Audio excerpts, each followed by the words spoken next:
¿Qué tal, amigas y amigos de Hablemos de Ópera? Soy Gerardo Kleinburg y les doy la bienvenida a esta nuestra transmisión de hoy martes. Nuestra charla, enuncio por lo pronto el título, abordará un tema, un autor, un estilo musical y operístico muy en boga, aún menos que antes, pero uno de los más populares de las últimas muchas décadas. Me refiero a Philip Glass, el compositor estadounidense, y al minimalismo musical. Pero antes de empezar, como acostumbramos siempre, empezamos por nuestros agradecimientos a las instituciones que se suman a la transmisión del día de hoy. La Secretaría de Cultura Federal, el Instituto Nacional de Bellas Artes y Literatura, el Auditorio Nacional, Ópera Latinoamérica desde Santiago de Chile con sus casi 40 teatros afiliados, el Teatro Julio Mario Santo Domingo en Bogotá, la Ópera de Los Ángeles en California, la Fundación Sinfonía de la República Dominicana, el Canal 22 de México, el Conjunto Santander de Artes Escénicas de la Universidad de Guadalajara, el Fórum Cultural Guanajuato, el Instituto Sinaloense de Cultura, Proópera AC, el Festival Santa Lucía en Nuevo León, la Secretaría de Cultura de Coahuila, el Instituto Sonorense de Cultura, el Festival Alfonso Ortiz Tirado, la Mahler Foundation en Viena y la Sociedad Mahler. Nuestro teléfono 55 43 47 02 83. Ahí pueden también escribirnos por WhatsApp. Nuestras redes sociales, esta página, Hablemos de Ópera. Denle me gusta, denle seguir si es que aún no lo han hecho. Nuestra cuenta de Twitter, @gkleinburg, nuestra página de Instagram, @hablemos_de_ópera, nuestro canal de YouTube que empieza a tener ya algunas transmisiones más de las que hemos realizado subidas, insisto, es una asignatura pendiente que más pronto que tarde cumpliremos. Ese canal de YouTube al que también les pido se suscriban es Hablemos de Ópera.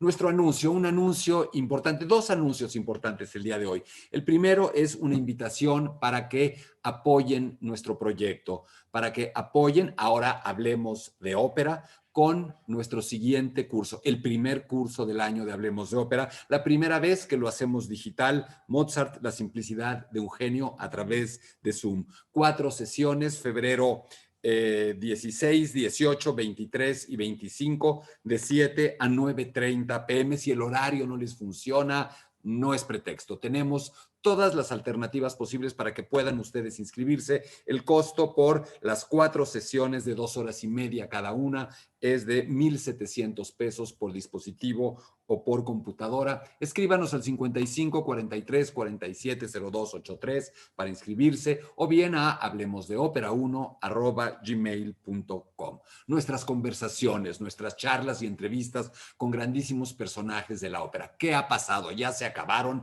¿Ya no da para más? A ver, importante comentarlo. La charla que hicimos con Plácido Domingo, la entrevista que pudimos hacer con Plácido Domingo, marcó un parámetro altísimo. Eso significó una suerte de final de una primera temporada de esas charlas. Lo que queremos hacer es poderlas planear bien. La gente tiene cada vez más movilidad en otros lugares del mundo. Es más difícil poder concertar las citas semana tras semana. Por lo tanto, en muy breve, unas cuantas semanas, anunciaremos cuándo reanudamos con una segunda temporada de Hablemos de Ópera en Casa con grandísimas figuras del mundo internacional de la ópera. En esta segunda tanda empezaremos a incluir entrevistas, charlas que serán en inglés, no en español, porque eso de alguna manera ha limitado, ha condicionado el número de invitados y el tipo de invitados que tenemos. Así es que en breve haremos nuestro anuncio correspondiente. Y ahora sí, Philip Glass y el minimalismo. A ver, uno podría empezar esto diciendo que Philip Glass nace un 31 de enero de 1937 en la ciudad de Baltimore, en Maryland, en Estados Unidos. Sí, pero ¿qué representa este hombre? ¿Por qué genera esa fuerza en la reacción de la gente? Aquí tengo que empezar por la primera persona y lo lamento, pero mucho pensé en hablar o no de Philip Glass porque es un compositor al que he amado y odiado, por el que en algún momento de adolescente daba prácticamente la vida, por decirlo de alguna manera, y un compositor que en décadas recientes no escuchaba y me parecía casi un falso valor. Me arrepentía de mi gusto, me arrepentía de haber amado sus óperas y ni siquiera quería escucharlas. Pasó mucho tiempo hasta que, por virtud de la transmisión el año pasado de la ópera Akhenaten de Philip Glass, precisamente por parte de la Metropolitan Opera House de Nueva York, me veía obligado a hacer la introducción, la charla introductoria para la transmisión que hará en cuanto esto se termine, la Universidad Nacional Autónoma de México. Y no me quedó más que volverme a asomar a la vida, a la música, a las óperas de Philip Glass, y me llevé una sorpresa mayúscula. Me quedó claro que soy incongruente o inconsistente, o que voy y vengo en relación con algunos de mis gustos, o bien que el minimalismo y Philip Glass son un tema muy especial en la historia de la música. ¿Qué es el minimalismo? Sí, yo me burlo taca taca taca taca taca taca taca taca taca taca taca taca taca taca taca taca 6 horas. Sí, de verdad, es nada más una suerte de repetición incesante, un ostinato ad nauseam de motivos melódicos, armónicos, que por momentos se parecen mucho al llamado bajo de Alberti, este tipo de acompañamiento muy característico de obras, en particular de sonatas para teclado, de Scarlatti, de Mozart, de Haydn. ¿De verdad es solamente eso el minimalismo? Antes de hablar propiamente de Philip Glass, habría que entender que en los años 60, cuando esta escuela, un poco antes, en 50, principios de los 60, cuando esta manera de hacer música nace precisamente en los Estados Unidos, en San Francisco, en Chicago y finalmente, por supuesto, afianzado plenamente en Nueva York, hay un mainstream, si lo queremos llamar así, una tendencia principal imperante de la nueva música de concierto, de la nueva música clásica, música en extremo radical, post-serialista, post la dodecafonía inventada por Schoenberg, por Berg, por Webern.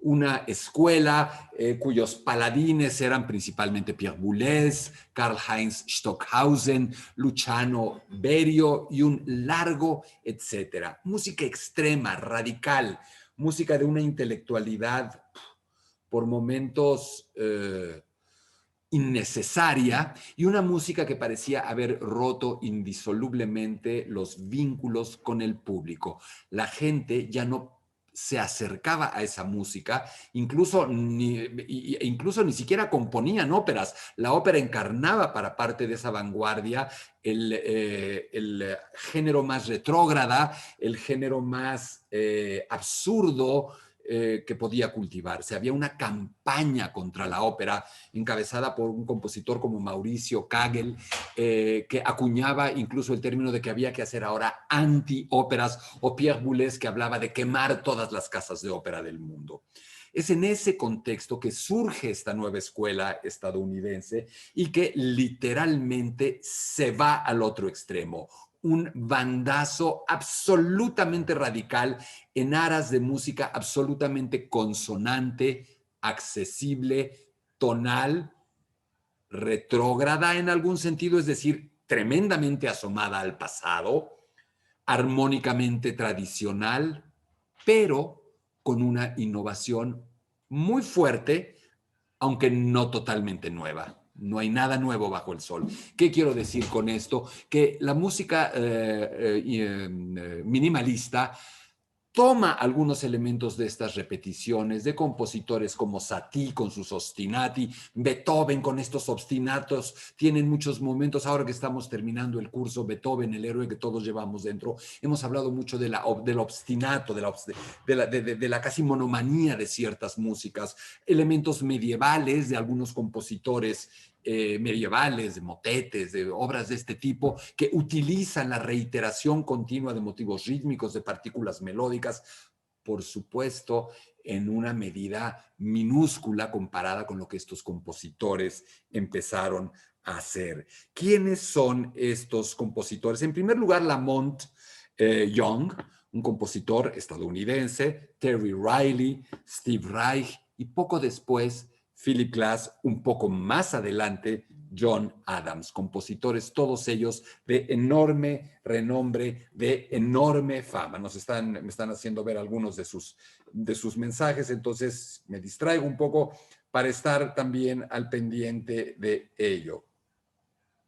Justamente, Gerald Covarrubias, estoy hablando de esta relación con Satie, precisamente lo estaba comentando antes de ver tu pregunta, y es justamente Satie un compositor que reitera continuamente elementos de obstinación rítmica, de partículas melódicas, y allá hay una influencia, y por supuesto las músicas del mundo, todo este collage en el que se empiezan a asomar esos compositores, y en particular la música india, con sus ragas, con su microtonalismo, pero sobre todo con un universo rítmico de patrones rítmicos totalmente desconocido en Occidente. Es entrar a otra dimensión de la música donde estos elementos de reiteración no son considerados tales.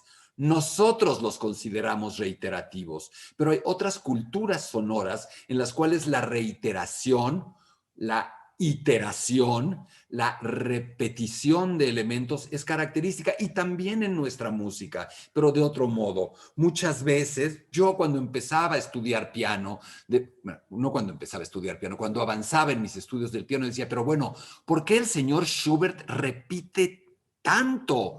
Todo se repite, cada página, cada sección de la sonata se repite.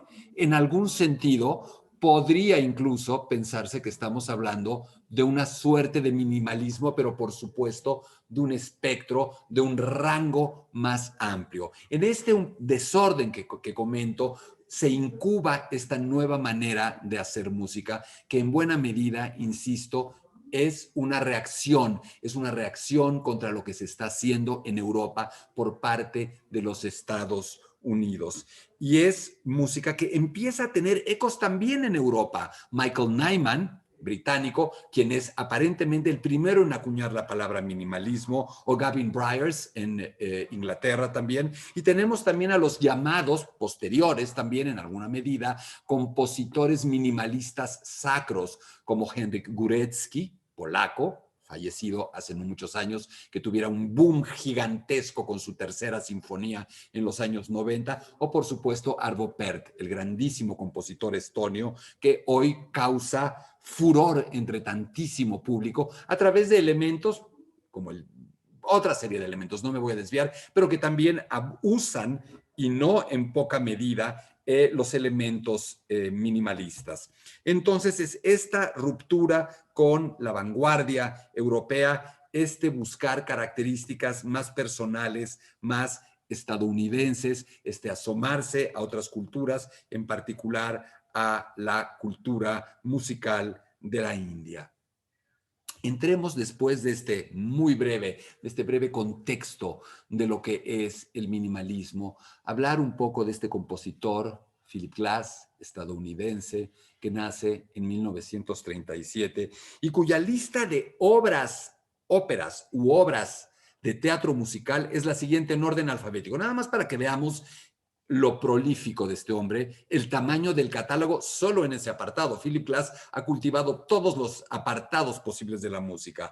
Akhenaten, Appomattox, La Bella y la Bestia, The Civil War's a Tree is Best Measured When It Is Down, Einstein en la playa, Les Enfants Terribles, Los Padres Terribles, basada en Cocteau, The Fall of the House of Usher, también basada en Edgar Allan Poe, Galileo Galilei, Hydrogen Jukebox, In the Penal Colony, The Juniper Tree, Kepler, The Making of the Representative for Planet 8, Monsters of Grace, Orfeo, The Perfect American, The Photographer, Satyagraha, The Sound of a Voice, The Trial, The Voyage, Waiting for the Barbarians.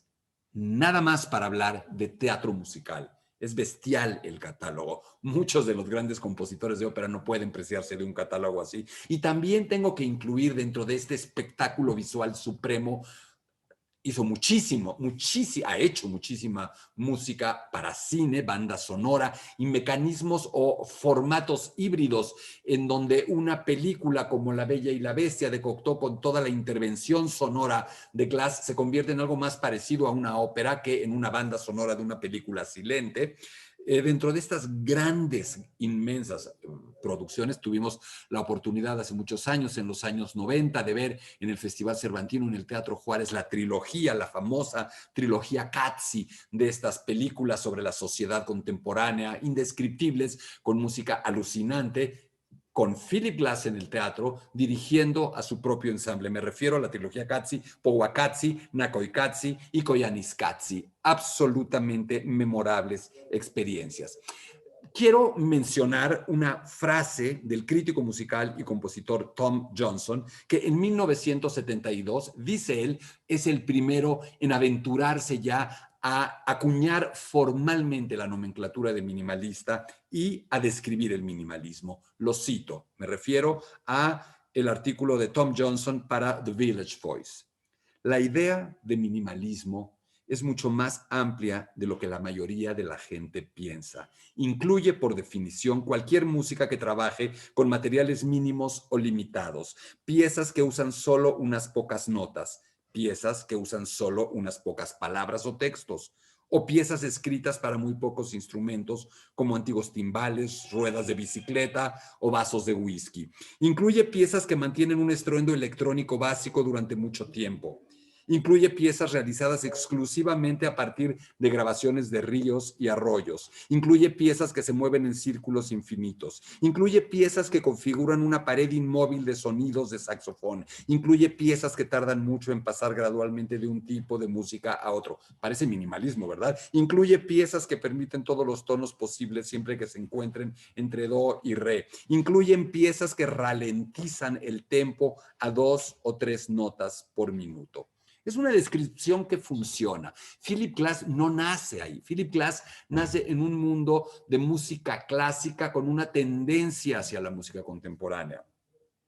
Me refiero principalmente a su padre y a su madre, en particular a su padre Benjamin Charles Glass y a su madre Ida Gullin, ambos judíos lituanos emigrantes a los Estados Unidos. Su padre era dueño de una tienda de discos de música clásica, su madre era bibliotecaria en Baltimore, los dos. Y justamente el padre de Philip Glass todas las noches llega a casa y se sienta a escuchar horas enteras de algunos de los discos que él mismo vende, recibe, canjea en su tienda.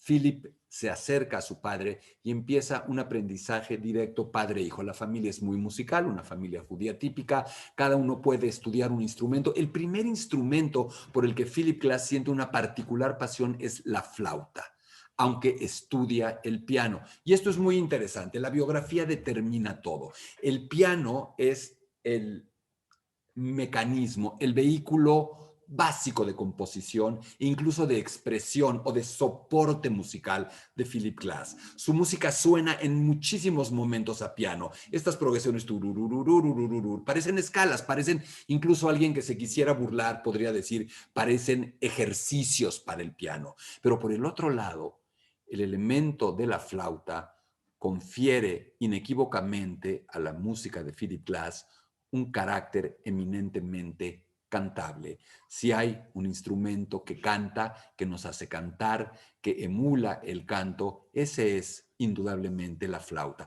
Por lo tanto, en esta convivencia está presente ya, en esta convivencia de instrumentos del niño joven Philip Glass, está presente su destino musical. Luego trabajará en la tienda, se hará de una gran colección a partir de los propios discos que puede ir tomando o quedándose de la tienda de su padre. Empieza una educación precoz en ámbitos filosóficos, matemáticos. Todo indica que estamos ante un individuo de un talento enorme, acaso superdotado intelectualmente, probablemente no particularmente superdotado hacia la música, pero un hombre de un intelecto absolutamente por encima del promedio. Eso quedó claro desde un principio. Y empieza la trayectoria musical de Philip Glass, una trayectoria musical que pasa por distintos lugares, que desemboca en Juilliard. Y como decía Philip Glass, Juilliard es una escuela donde es dificilísimo entrar, pero facilísimo graduarse. Muy duros sus comentarios sobre Juilliard. Es una escuela para superdotados, en donde los maestros son superdotados, próceres de cada rama musical, y realmente dice Philip Glass que los alumnos terminan aprendiendo casi solos y enseñándose unos a otros. Palabras de Philip Glass. Luego tiene una serie de apoyos, la beca Fulbright, pero antes de la beca Fulbright, en el Festival de Música de Aspen, puede estudiar un poco con Darius Milhaud, gran compositor francés, autor también de varias óperas particularmente atractivas, como La Mère Coupable, La Madre Culpable, esta ópera que es la primera, no sé si sea la única, que se escribe sobre la obra de teatro que falta de la trilogía, o que faltaba de musicalizar en la trilogía de Beaumarchais, Las bodas de Fígaro, El barbero de Sevilla, Las bodas de Fígaro y La madre culpable. Entonces, ahí tiene un acercamiento a Milhaud, y a través de Milhaud también a la música de Satie, como habíamos comentado, se vuelve también una influencia importante en su vida. Y después, un elemento crucial, la beca Fulbright, para poderse ir a estudiar a París nada menos que con Nadia Boulanger. Nadia Boulanger es muy probablemente la más grande maestra o maestro, sin distinción de género, de composición de la historia. Una eminencia que transformó la lista de personas que pasaron por ella, es increíble, pero para hablar de un estadounidense, mucho más atrás, pero todavía podríamos hablar de otros compositores. En fin, no me quiero empezar a extender demasiado, porque esta es una charla breve en la que tenemos que ir apretando. Pero todo esto sucede. Nadia Boulanger se vuelve una influencia crucial en la formación de Philip Glass. Habla de una maestra de una terrible crueldad, que siempre le decía hay que hacer un esfuerzo más, y que no se interesaba tanto por la música que compusieran sus alumnos, sino por dotarlos de los instrumentos de composición necesarios. El trabajo de ella era darles todas las armas, los instrumentos para poder hacer música de primer nivel. Ya después dependería de ellos qué música harían y si alcanzarían una voz propia. Hablando de voz propia, me gusta mucho una frase de Philip Glass. La comento ahora, pero es algo del problema que yo he podido tener con él en algún momento. Dice, una de las principales obsesiones de un joven compositor es obtener una voz propia. No hay que tener prisa, dice, eso llega a su tiempo, y generalmente, salvo en los superdotados de la historia del género, llega después de los 30 años, es su caso. Y Philip Glass dice algo maravilloso que se le puede aplicar, y que en algún sentido puede haber generado parte de mi perturbación con su música. Dice, lo importante no es cuándo te haces de una voz propia como compositor, sino cuando te deshaces de esa voz propia para de verdad tener una mayor libertad. Fíjense qué frase inteligente. Alguien que dice una frase de ese tipo tiene que ser un creador inteligente, tiene que ser un creador con mayor hondura de la que yo en muchos momentos le he atribuido. Y hay un elemento más nodal en la carrera y en la formación de Philip Glass: conocer a Ravi Shankar, el sitarista por antonomasia de la historia grabada, y un hombre que, como muy pocos, se vuelve un puente extraordinario musical entre Oriente y Occidente. Y es precisamente con Ravi Shankar que Philip Glass entra a estos nuevos patrones rítmicos, a estos nuevos patrones melódicos y acaso armónicos también. Y es todo este collage que les digo, el rechazo a lo europeo radical, intelectual, la búsqueda de una identidad estadounidense, su formación en Estados Unidos en una escuela de élite como Juilliard, su breve aprendizaje con Darius Milhaud, sus 2 o 3 años de estudio profundo con Nadia Boulanger, su también aprendizaje largo involucradísimo con Ravi Shankar los que generan a esta figura. Son demasiadas credenciales como para pensar que no se le debiera tomar en serio. Y es lo que dice Philip Glass. No me tomaban en serio, pensaban que yo era un perfecto idiota, un fraude, un payaso, cuando mis credenciales, como estamos viendo, han sido absolutamente impecables. Y empiezan este movimiento un poco como podría pensarse, por dar un ejemplo del cubismo.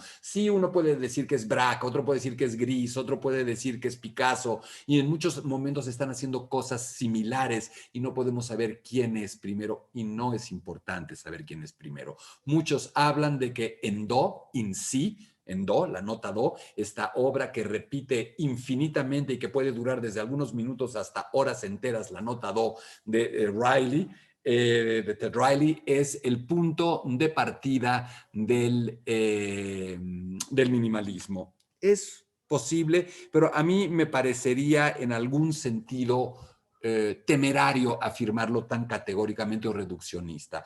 Philip Glass empieza a involucrarse con esa música, pero apenas puede vivir en Nueva York. Sabemos que con un familiar tienen un negocio de mudanzas donde parece que Philip trabaja manejando el camión, movilizando obra y acercándose a la obra plástica que se va a convertir en otra gran influencia para Philip Glass. Después sabemos que tendrá 2 trabajos de los que siempre se enorgulleció inmensamente. Es ya un músico haciendo sus pinitos, sus pininos, como también se dice en Nueva York, que está empezando a hacer conciertos pequeñitos aquí y allá, particularmente en museos. Son los museos los que parecen interesarse más por estas obras.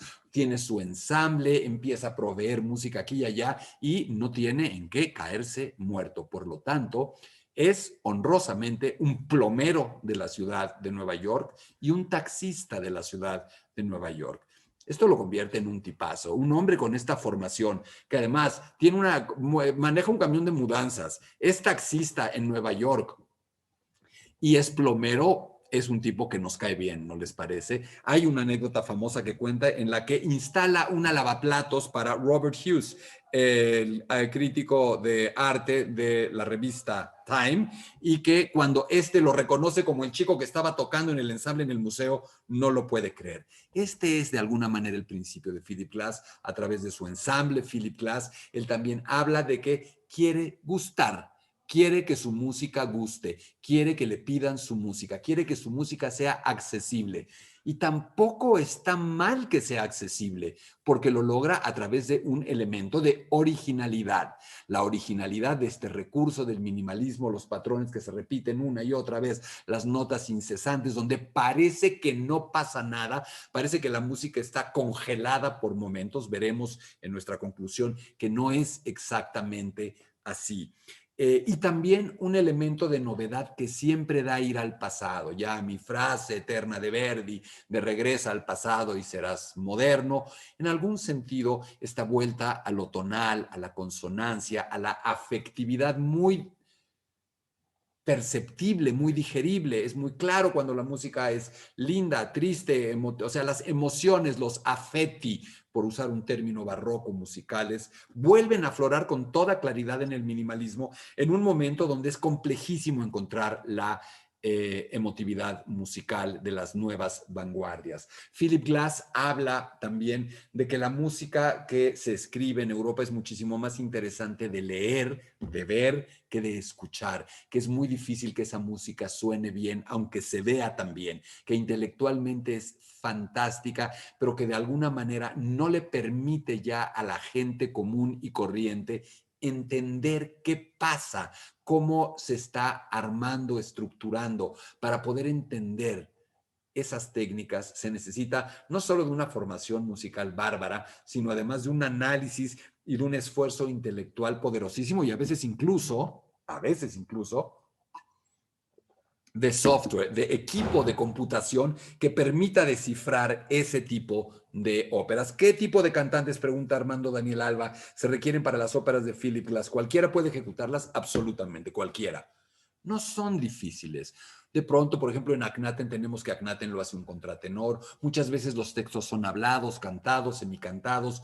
No son particularmente difíciles de solfear, no son particularmente, no requieren de una técnica monstruosa vocal, sí requieren de un solfeo extremadamente cuidadoso y de un aprendizaje muy especial para no perderse a lo largo de tantas repeticiones. Uno tiene armado su intuición musical de una melodía, de un periodo rítmico, de un periodo musical, de bloques y subbloques musicales de cierta manera tradicional para los que ya estamos cableados. Aquí son distintos. Y eso sí, de pronto yo digo, chanfle, ¿cómo no se pierden a la mera de la hora, a la hora de la hora? Si están repitiendo 296 veces el mismo compás, ¿cuándo saben que llegó la vez 297? No me parece una pregunta tonta ni una pregunta chistosa. Es un reto mayúsculo el que tienen que enfrentar en ese sentido. Y Philip Glass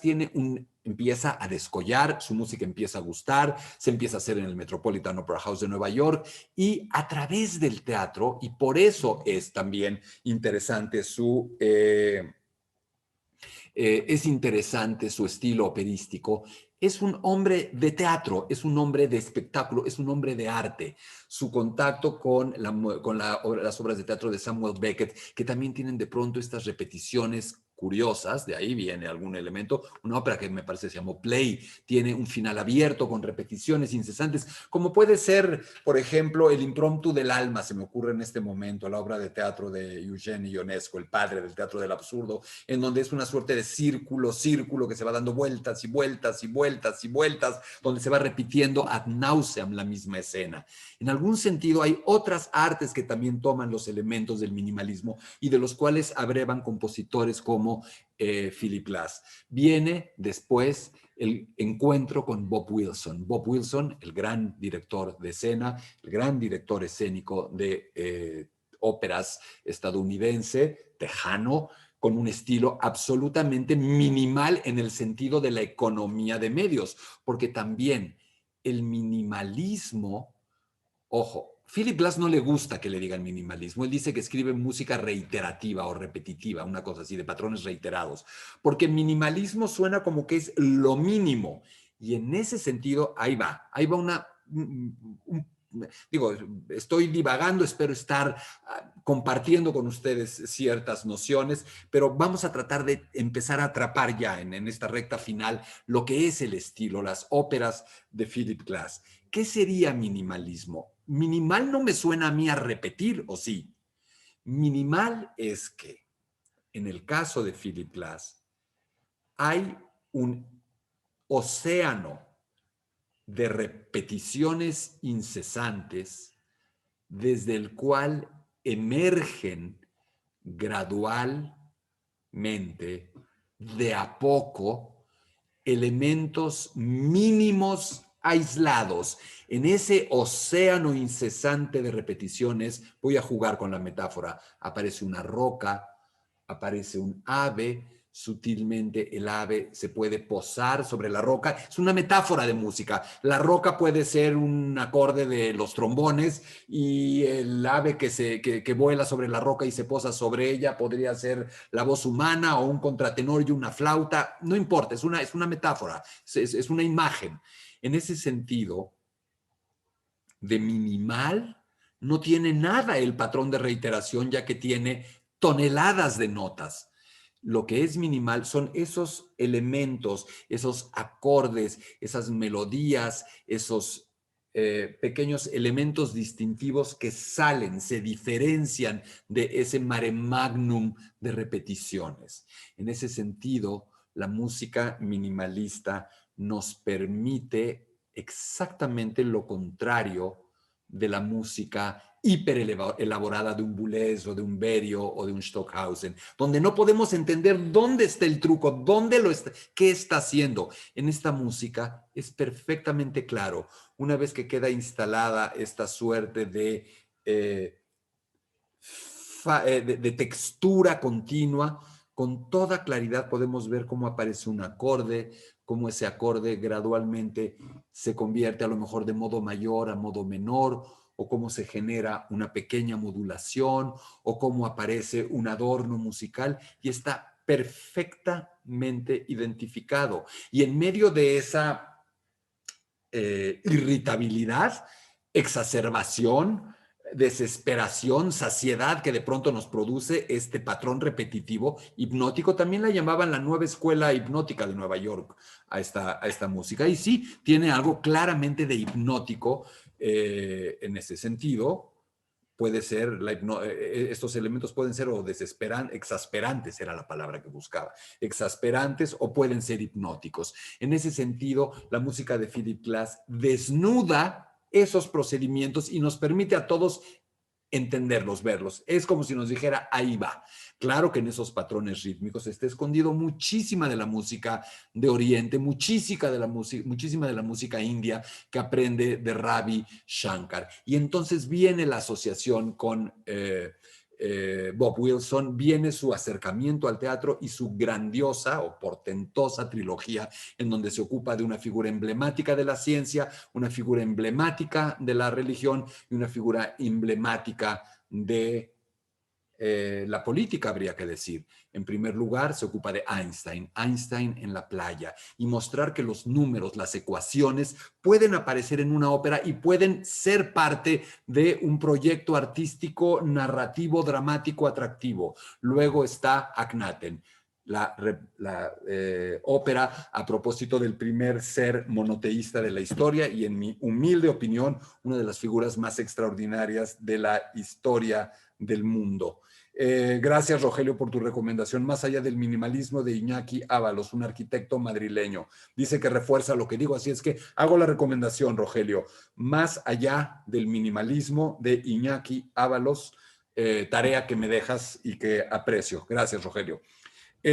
Decía yo entonces que la primera figura es científica, Albert Einstein. La segunda figura es religiosa, Akhenaten, este faraón egipcio que un día se despierta y dice, solo hay un Dios, no nos equivoquemos. Adiós al politeísmo. Hay un Dios y no es precisamente Ra, sino Akhenaten, es decir, Akenatón. No es ya el disco solar, sino los abstractos rayos del sol. Y la tercera ópera, Satyagraha, esta insistencia de la verdad, algo así quiere decir el término, que es ni más ni menos que esta actitud de desobediencia civil de uno de los seres más maravillosos de la historia, como fue Mahatma Gandhi. Einstein, Akhenaten y Gandhi conforman este centro de la gran trilogía operística de Philip Glass. Hay muchísimas óperas más, hay muchísimas obras de Philip Glass en todos sentidos. Y regreso al principio. Me parece que a mí me deslumbró Philip Glass, porque yo también, en un principio como adolescente, estaba cansado, desesperado, frustrado de no poder acceder a esa música tan compleja a la que me llevó tantos años poder entrar y disfrutar, porque tengo el privilegio de poder disfrutar plenamente también de ese repertorio al que se opone en un inicio el minimalismo, la música de Boulez, de Stockhausen, de Berio, de Ligeti, que hoy ya es música incluso tradicional en algún sentido. En ese sentido, descubrir a Philip Glass fue un bálsamo, fue un premio, fue decirme, la música de tu tiempo puede ser accesible, la música de tu tiempo puede ser transparentemente emotiva, puede ser música narrativa sin problemas. Después, conforme mi evolución personal se da, viene una suerte, supongo yo, de arrogancia. Y empieza, tal vez no oigo más música de Philip Glass, no me doy cuenta de que hay sinfonías, conciertos, obras de cámara, en donde hay obras maravillosas. El concierto para violín es fantástico, muchas de sus 11 sinfonías son espléndidas, y dejo de escuchar a Philip Glass. Y es apenas ahora que regreso, me asomo y me doy cuenta de que Philip Glass me sigue hablando, de que Philip Glass me sigue diciendo mucho más de lo que yo pensaba, de que no es verdad que se quedara engolosinado, trabado, catatónico en un estilo minimal, reiterativo, condescendiente y complaciente. No es verdad. Es un catálogo muy vasto, con obras que pueden gustarnos más o menos, con momentos en los que en efecto se puede repetir, Por supuesto que ha abusado de su estilo, de sus instrumentos creativos, pero hay muchos otros compositores que a lo largo de su carrera y de los grandes y de los famosos también desbarraron, también se equivocaron, también dieron pasos en falso. Son muchos años, desde 1937 en que nació, estamos hablando de un hombre que tiene ya, cumplió 81 años.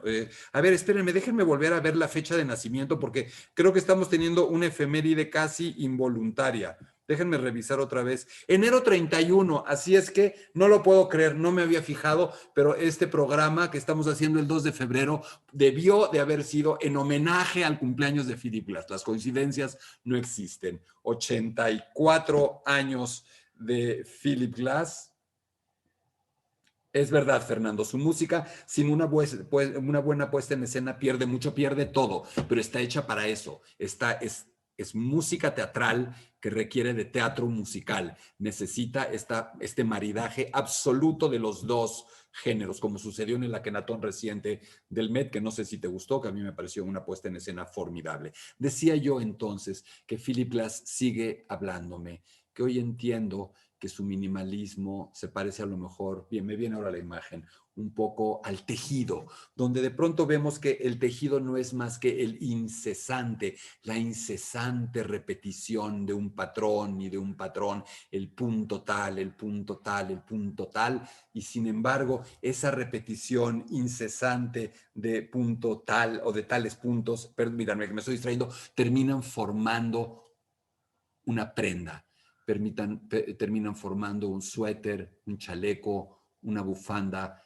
que son hermosos, que son distintos, que son unitarios, que son originales, aunque su textura, su tejido pueda haber sido hecho con una repetición incesante de elementos. Tenemos algunos comentarios. Gonzalo Montes, todos los que pasaron por las manos de Nadia Boulanger se convirtieron en grandes. Por Piazzolla no daba un centavo y le recomendó que compusiera en el bandoneón. Es verdad, tienes toda la razón, muy buen comentario. La Diva Rodríguez, ¿utilizaría el mismo código armónico, número, vibración, frecuencia de 111 de la Plaza Mágica del Sol relacionada con el Aten? Abrazos, maestros. A ver, aquí me estás diciendo que no lo sé, pero lo voy a averiguar. Si la frecuencia de 111 de la Plaza Mágica del Sol relacionada con el Aten es una pregunta que me agarra en curva. No lo sé, pero viniendo de Philip Glass, no creo que haya dejado pasar. Si hay una correlación numérica, numerológica, no creo que la haya dejado pasar. Dicho todo esto, comento, Philip Glass no solo está vivo biológicamente, sino que su música está viva. Su música sigue conservando una parte importante de ese carácter hipnótico, sigue conservando esa transparencia que en tiempos tan densos es aún atractiva y sigue siendo una música que permite que los elementos más tradicionales de la música afloren, lleguen a nosotros, puedan ser identificables y comprensibles sin que sacrifique algunos elementos de originalidad, como son precisamente estos patrones incesantes y como son también estos mínimos elementos distintivos que aquí o allá aparecen. Finalmente, en la música de Glass hay emotividad, hay emoción, logra conmover, desespera, exaspera, irrita, desilusiona, conmueve. Es música profundamente humana y al final de eso se trata, eso de hacer música. Gracias por habernos acompañado. Soy Gerardo Kleinburg. En breve anunciaremos nuestra próxima temporada de entrevistas, de conversaciones con grandes figuras de la ópera. No dejen de inscribirse a nuestro curso sobre Mozart. Marquen al 55 43 47 02 83, WhatsApp también, o a hablemosdeopera1@gmail.com. Mozart, la simplicidad de un genio. Todo lo que siempre quisieron saber sobre la vida, las óperas, el estilo, los amores, las aventuras sexuales, la procacidad, la escatología, los albures, la relación con su padre, los mitos, Amadeus, todo Mozart en este curso que puedo garantizarles será una aventura de la que saldrán en buena medida transformados y amando con el fondo o desde el fondo de su corazón a uno de los grandes tipos y de los grandes genios de nuestra especie, Wolfgang Amadeus Mozart. Por lo pronto, nos vemos el próximo martes. Gracias y a cuidarnos. Hasta